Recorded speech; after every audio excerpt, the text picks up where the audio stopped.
સુરત માલેગાંવ વિસ્તારની ઘટના ગોવિંદનગર ઇન્ડસ્ટ્રીયલ વિસ્તારમાં આવેલ જગ્યાના મંદિરમાંથી ભગવાનની પ્રતિમા ગાયબ થતા ભક્તોમાં રોષ. હિન્દુ સંગઠનો લીંબાયત પોલીસ સ્ટેશને પહોંચ્યા.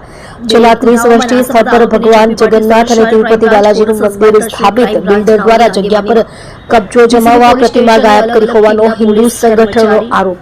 अधिकारियों टेक्निकल सर्वेलन्स તેમજ હ્યુમન ઇન્ટેલિજન્સ મારફતે વર્કઆઉટ અમને કાલે માહિતી એવી મળી હતી કે ગોવિંદનગરમાં જે બાલાજી કરીને જે મંદિર છે ત્યાં 35 વર્ષથી મંદિર છે ને રોજે પૂજા અર્ચના ત્યાં મંદિરનું ચાલે છે ને અચાનક કાલે રાત્રે સાંજે મકાન માલિક જાગી જાય તો તેમની બિલ્ડરના જે માણસો છે વિષ્ણુભાઈ ડોરીવાલા કરીને એ અને એના માણસો આવીને રાતોરાત મંદિરમાંથી મૂર્તિ ચોરી કરીને લઈ ગયા છે ને એ જાણકારી મળતા અમે પોલીસ સ્ટેશન આવ્યા. સાહેબને મળ્યા પીઆઈશ્રીને કીધું કે સાહેબ ફરિયાદ કરો, આમાં જે મૂર્તિ ચોરીને અચાનક લઈ ગયો છે એની પર ફરિયાદ દાખલ કરો. તો સાહેબે અમને જવાબ આપ્યો કે અમે તપાસ કરીએ છીએ, તપાસ કરીને તમને જણાવશું કે ભાઈ શું છે શું ને અમારા ઉપર અધિકારીને જાણ કરીને.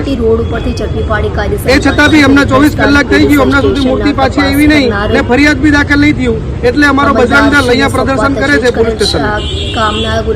અમારી એવી માંગણી છે કે ભાઈ તરત ને તરત મૂર્તિ પાછી આવે ને ત્યાં પૂજા અર્ચના મંદિરમાં ચાલુ થાય અને જેને મૂર્તિ ચોરી કરી છે એની પર ફરિયાદ દાખલ થાય.